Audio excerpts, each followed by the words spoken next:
Good morning everyone, welcome to my channel Methalaya. आज हम group की फैमिली का एक बहुत ही इंपॉर्टेंट मेंबर पढ़ने जा रहे हैं जिसका नाम है डाइहेड्रल ग्रुप। डाइहेड्रल ग्रुप होता क्या है, तो let us first of all define what is a dihedral group. Dihedral group is the group of symmetries of a n sided regular polygon. So a dihedral group, पहले हम इसको define कर लें। A dihedral group is a group of symmetries of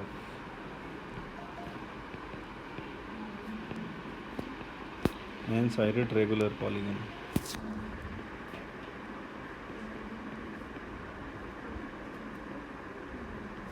अब सवाल उठता है यहाँ पर सबसे पहले कि what do we mean by symmetries of regular polygon. तो let us see what do we mean by symmetry. तो सिमेट्री क्या होती है, पहले वो डिफाइन करते हैं।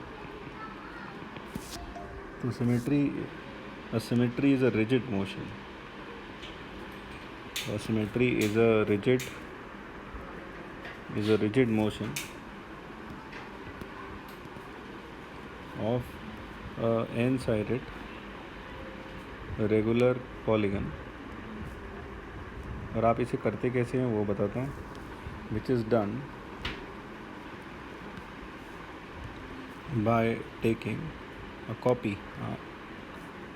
copy of the polygon। आप उसकी एक कॉपी ले लें and moving it in space, in 3D space। और आप उसे 3D space में and moving it in 3D space in any manner, आप इसे किसी भी मैनर में मूव करें and then placing it on the original polygon। यानी कि आप उसे ओरिजिनल पॉलीगन पे प्लेस कर दें so that it exactly covers it।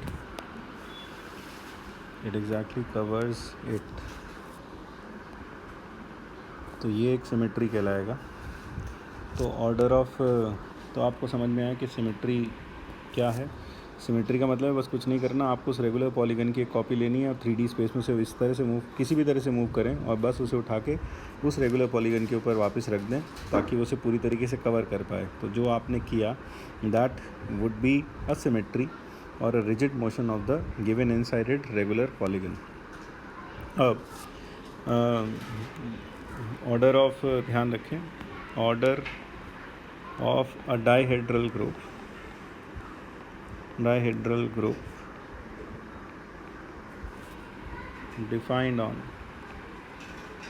defined on symmetries of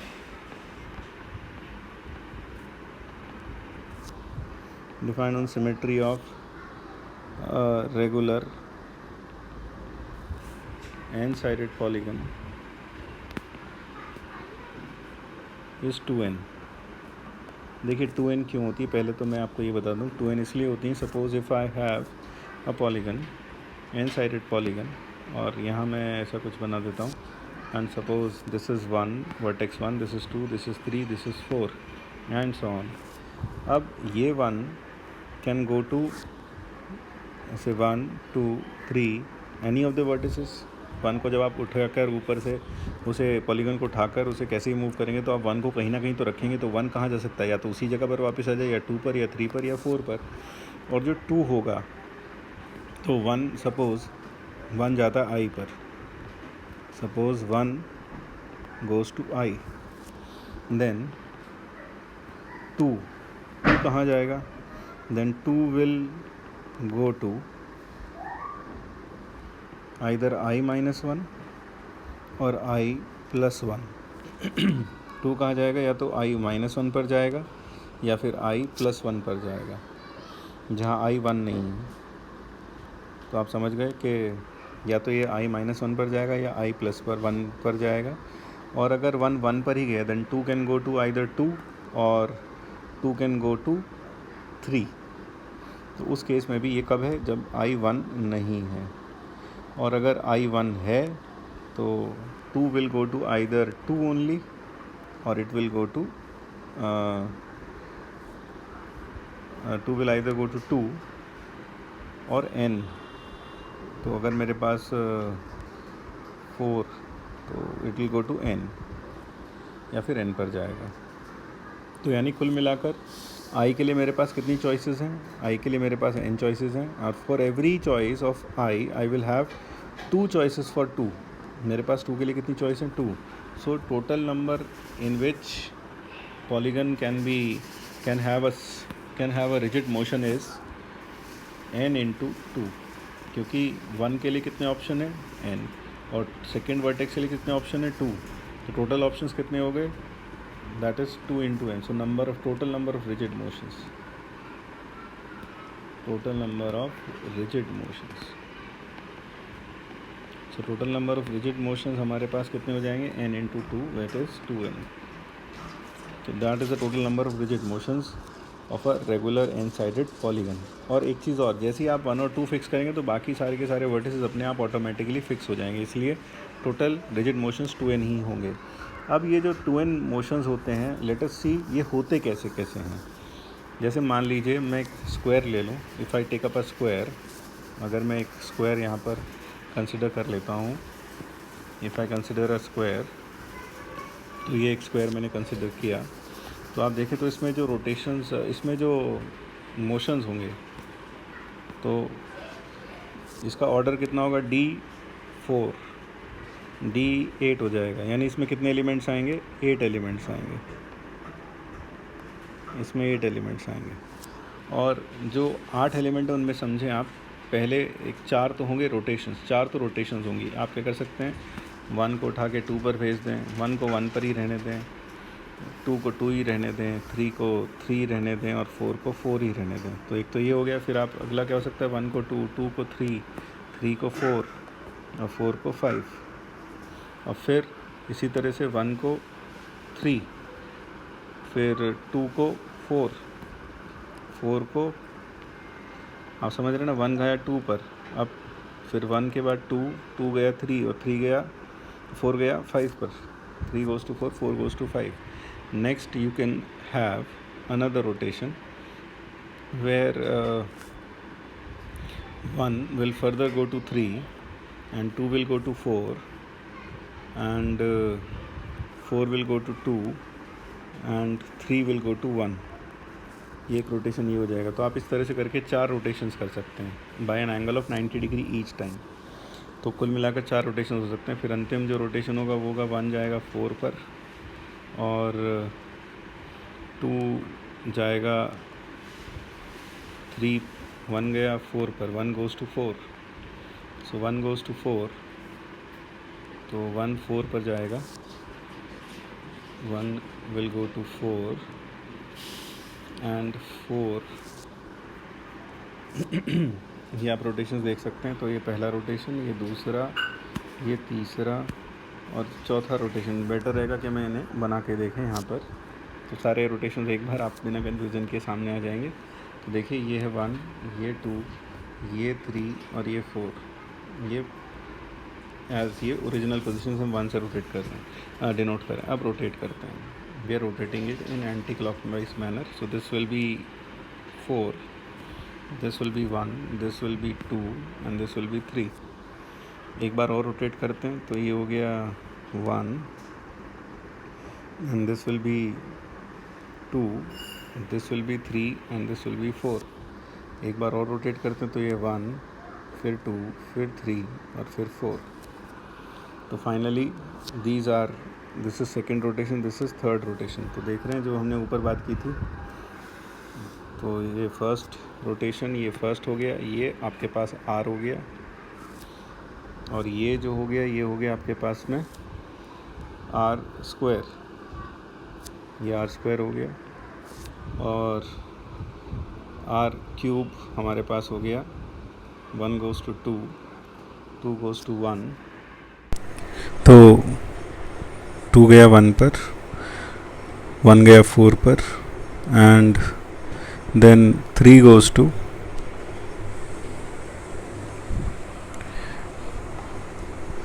so 3 goes to 2, and 4 goes to 3, that is r cube. तो आप देख रहे हैं कुल मिलाकर हमारे पास अब ये कितने रोटेशन हो गए, 4 रोटेशंस हो गए. तो 4 रोटेशंस. और अब बात करते हैं फ्लिपिंग की, क्योंकि हमने देखा कि स्क्वायर की सिमेट्रीज में टोटल कितने एलिमेंट होने चाहिए, 8. तो 8 में से हमें 4 तो मिल गए, वो 4 क्या हो गई, 4 की 4 रोटेशंस. अब बात आती है फ्लिपिंग की. तो ये वर्टेक्स 1, ये वर्टेक्स 2, ये 3, ये 4. तो पहली फ्लिपिंग हम करते हैं इस डायगोनल के अबाउट. तो फ्लिपिंग जब करेंगे तो ये 1 इधर ही रह जाएगा, ये 3 हो जाएगा, और ये 2 हो जाएगा, ये 4 हो जाएगा. That is the first flipping. फिर सेकंड फ्लिपिंग करते हैं इसके अबाउट. तो यहाँ 2 का 2 रहेगा, यहाँ 4 का 4 रहेगा, and this will be nothing but 3 इधर पहुँच जाएगा और 1 इधर पहुँच जाएगा. That is S double dash. S triple dash that is will be S dash, हो जाएगा एस डैश. और S double dash will be the flipping about the third diagonal, that is the vertical diagonal, that is this diagonal जो यहाँ पर मैंने circle किया. इस diagonal के about करते हैं. तो ये 1, ये 2, ये 4 और ये 3, and finally S triple dash is the horizontal flip about this. So that will take it to 1, 2, 3. तो अगर horizontal flip किया तो ऊपर वाले नीचे आ जाएंगे, यानी 1, ये 2, ये 3 और ये 4. That is S triple dash. तो एस ट्रिपल डैश हमारे पास ये हो गया. तो अब हमने देखा कि हमारे पास ये 4 क्या हो गई, 4 फ्लिपिंग्स हो गई. यानी कि इन 8 में से हम कह सकते हैं, इन 8 में से हमारे पास 4 तो रोटेशंस हैं और 4 फ्लिपिंग्स हैं, 4 फ्लिप्स हैं. तो इन जनरल अगर मैं 2n ऑर्डर का 2n D2n पर बात करूं तो इन D2n में n तो रोटेशंस होंगे और n फ्लिप्स होंगे. यानी अभी तक हमने ये सीख लिया है कि हाँ भाई, हमारे पास जो डायहेड्रल ग्रुप होता है उसमें 2n एलिमेंट्स होते हैं, और वो 2n एलिमेंट्स में से n क्या होती हैं, रोटेशंस, और बचे हुए n क्या होते हैं, फ्लिप्स होते हैं. तो यानी अभी तक हमारे पास एक सेट आ गया. अब इसको ऊपर कैसे हम कह सकते हैं ये ग्रुप होगा, कैसे ग्रुप के लॉस को ओबे करता है, चलिए वो देखते हैं. तो पहली चीज़, आप जितने भी रिजिड मोशंस करेंगे एक स्क्वायर के, वो सब के सब इन्हीं 8 के टर्म्स में लिखे जा सकते हैं. Any rigid motion that you do for a square can be written in terms of these 8. और ये आपस में कैसे कहना चाहिए ऑपरेट करते हैं, तो वो देखें. कंपोज करते हैं, कैसे करते हैं वो देखें. अगर मैं बात करूं सबसे पहले s, if I talk of से s double dash, if I talk of s double dash, if I talk of s double dash, तो एस डबल डैश आप गौर से देखिएगा, ये एस डबल डैश है. तो एस डबल डैश में मैं यहाँ पर पहले एक फ्लिप लगाता हूँ एस, यानी मेरे पास अभी ये ओरिजिनल है 1, 2, 3, 4. अगर मैं इसके ऊपर एक फ्लिप ऑपरेट करता हूँ, फ्लिप किसके about, I will operate the flip about this. तो ये क्या होगा, ये 1 हो जाएगा, ये 2, ये 3 रहेगा, and this will be 2 and this will be 4. और अब मैं इसके ऊपर लगाता हूँ एक rotation. So when I apply a rotation on it, तो ये 1 हो जाएगा, ये 4 हो जाएगा, ये 3 हो जाएगा और ये 2 हो जाएगा. और एक गौर से देखें, ये क्या आ गया, एस डबल डैश. यानी S double dash is equal to nothing but R into S, that is S double dash. अब इसी तरीके से अगर आप एस डैश देखें, if you look at S dash, if you look at this, इस S dash में मैं फिर से यहाँ 1, 2, 3, 4 लिख रहा हूँ. इस एस डैश में आई अप्लाई एस फर्स्ट. तो अगर मैं एस पहले अप्लाई करता हूँ तो मेरे पास फिर से, यानी इसके अबाउट मैं फिर फ्लिप कर रहा हूँ, तो ये 1, 3, 2, 4.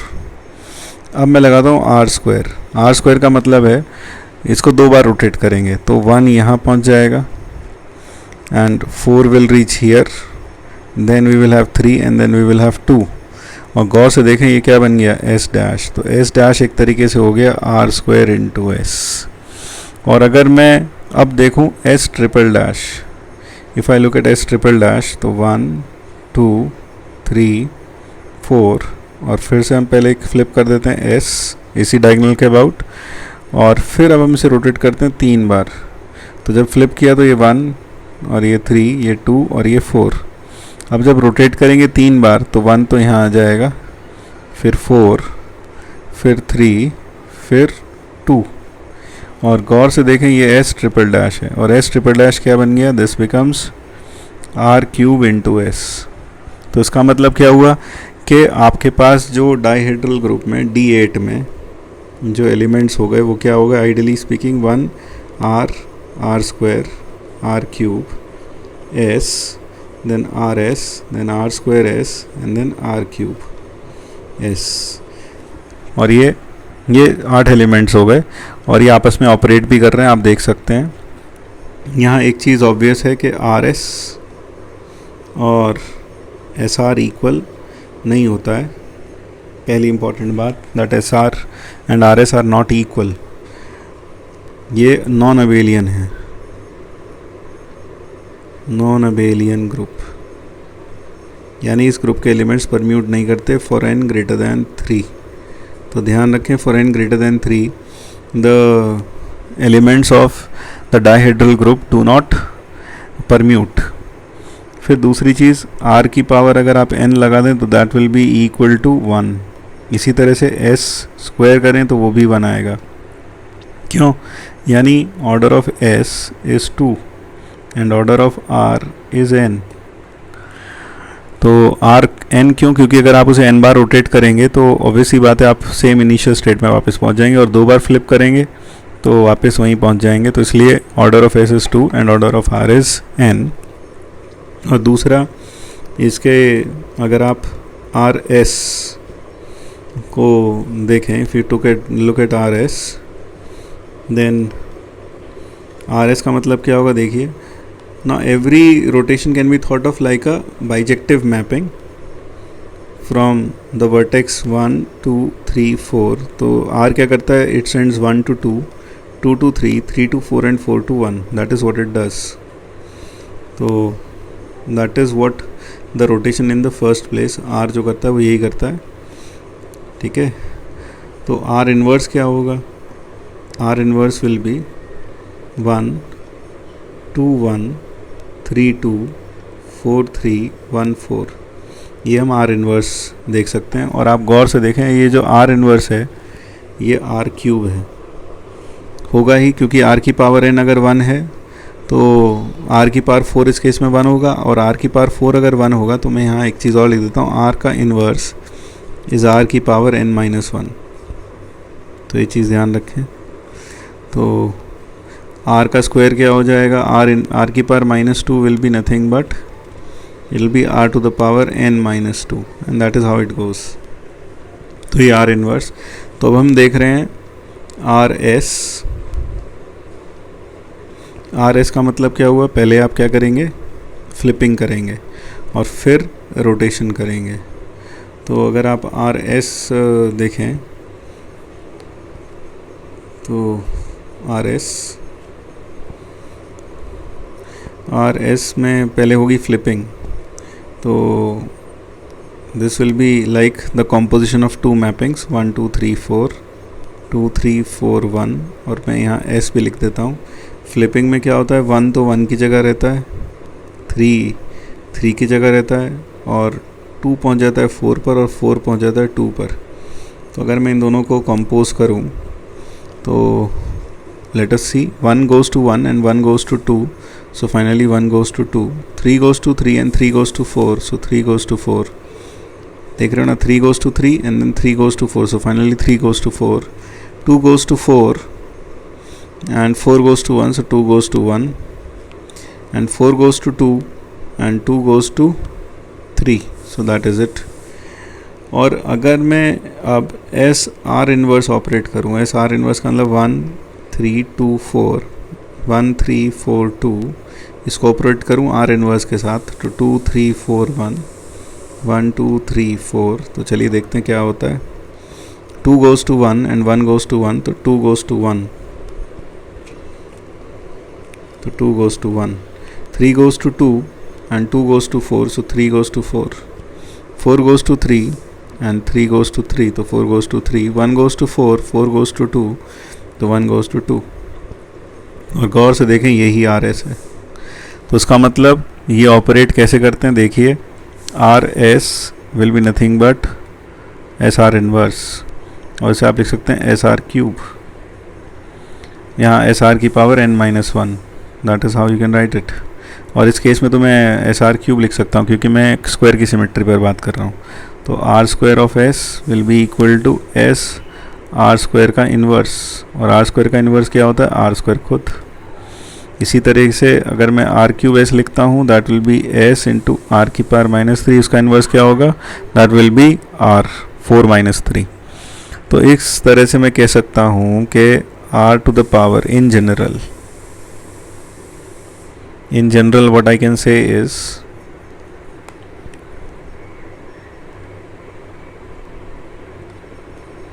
that r to the power I of s will be equal to s into r inverse, and that is nothing but s into r to the power n minus I.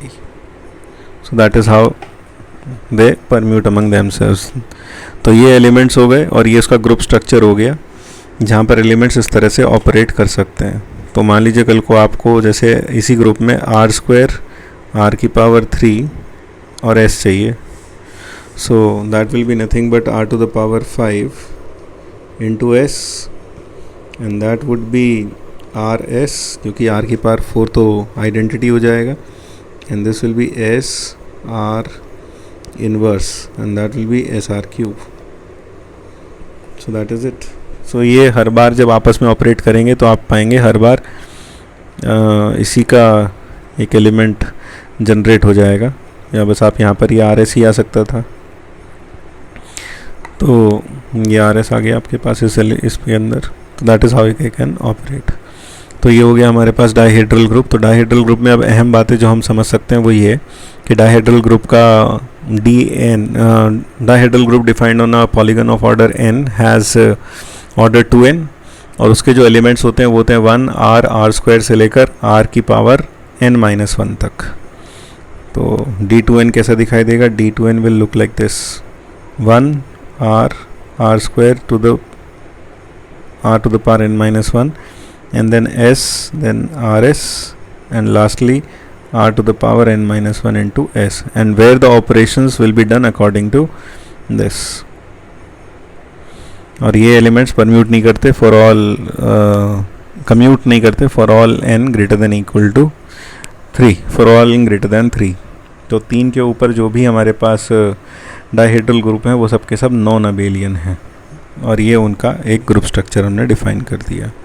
चलिए ठीक है, thank you, meet you in the next video in modern algebra soon. Take care, stay home.